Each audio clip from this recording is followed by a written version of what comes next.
Welcome to Hidden History. Today we are going to discuss when the minting of coins first began.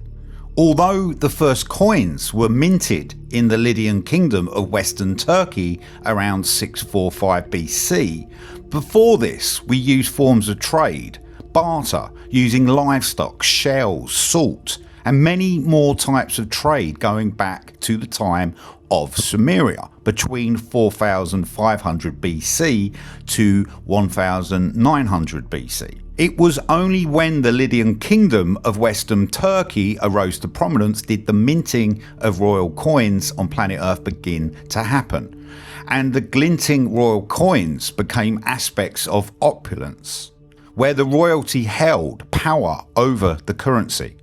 The Iron Age Lydian kings of Anatolia ensured that royal coins were minted in Sardis amid Western Lydia around 645 BC and onwards until 625 BC. The Lydian coins were made of Electrum or Prasanos chrysos, also called green gold.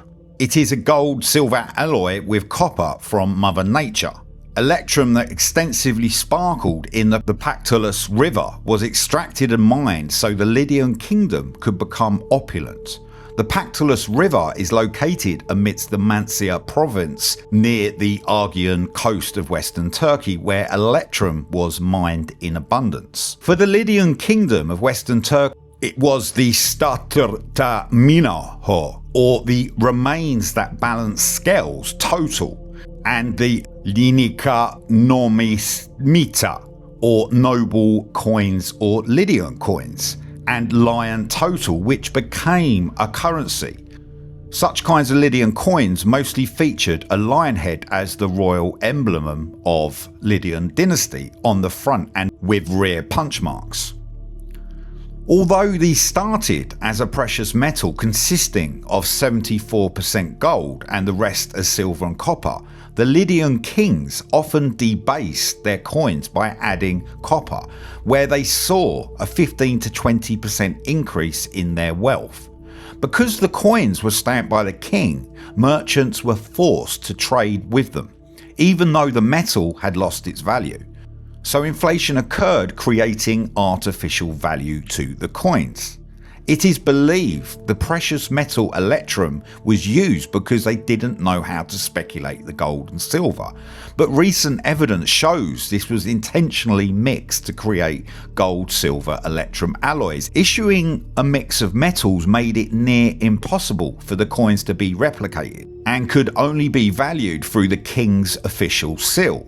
So this gave more power to the king of Lydia, where he held the true value of that coin.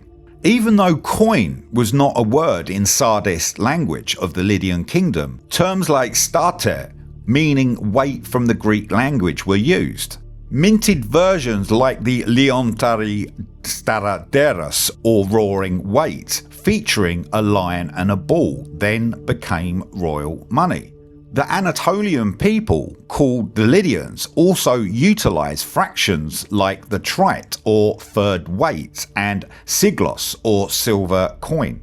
The different Lydian kings were defined as mernaradi, or falcon beings, who supervised the Lydian coins for the populace in Western Turkey. It was King Saydaetes who is credited with producing the initial Electrum coins for the currency usage across the Lydian Kingdom, and his son King Alyattes refined the process to make solid gold coins and 999 silver coins from around 563 BC until 546 BC. This is when the first bimetallic system was created, where precious metals created a value to the currency, issuing pure gold and pure silver coins.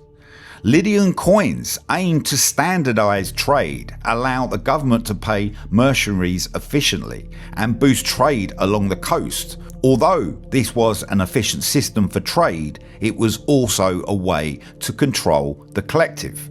Along with the Lydian Kingdom, the monarchy of Dynastic China produced kinds of changqin or spade money, and daochen, or knife money, that eventually turned into bronze coins for the royal treasury of the finance ministry. The first coinage was shaped like agricultural spade tools made within the Bronze Age and eventually developed into the round coin. Minting of the spade money and knife money began during 651 BC, when King Zheng of Zhou became the celestial monarch of dynastic China. A designated royal foundry in the Jiangazhang township of the Chaoyang district in southeastern Beijing, within northeastern China, was actively used for minting royal coins from around 643 BC. From 576 BC, certain kinds of punched marked Ka Sha Panana, or unit coins, or paisa, which were silver coins. They were minted whilst the Vedic Indian king called Bharatiya Yanka ruled the Magadha Kingdom among the Mahajanapada across Vedic India. However, the most prominent Vedic Indian king linked with this duration is Bimbisara Haryanka, who is believed to have reigned over the Magadha Kingdom starting around 558 BC. Bimbisara Haryanka was a profound Vedic Indian king for the Haryanka dynasty, who supervised the minting of the royal coins. Although money traces back to the origins of Sumeria between 3000 to 2000 BC, where they used a currency of silver or shekel, barley, cattle, clay tokens and other metals were used. It was the same system, but the coinage was introduced to allow easier exchange of goods and keeping its value. This is not just about metal, trade or kingship. It was the start of the whole system we live in today, and that is a system all based on trust.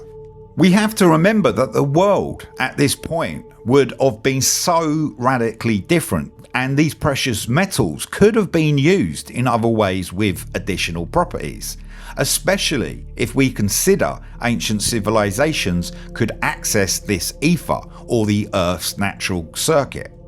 Maybe the Electrum that was at the bottom of the rivers of Lydia was actually a lot more than we've discovered. Was this Electrum taken from this location because it was the birthing of this precious metal into coinage, where there was an agreement to give that value to an authority? That system has evolved into what we have today, where the value is no longer rooted in nature, but in greed and corruption. Across Lydia, dynastic China and Vedic India, a pattern quietly emerged. Different cultures separated by vast distances all arrived at the same conclusion. If you control the medium of exchange, you control the behaviour of the people. Coins were not merely tools of convenience, they were instruments of alignment, binding entire populations to a shared agreement dictated from above. The Lydian kings did not just create money, they created a system where reality itself could be adjusted, diluted and reissued. The first coins were not just currency, they were the first widespread encoding of the human populace of belief into physical form. A portable doctrine, a quiet contract between ruler and ruled. As time has progressed, we have forgotten, and now most people just operate within a system, earning money, not understanding what, how and where that money comes from, with this monetary system being so ingrained into human consciousness. Thank you for watching everyone. Please subscribe if you haven't already, and you can also join the members section where we have lots of additional content. See you in the next video.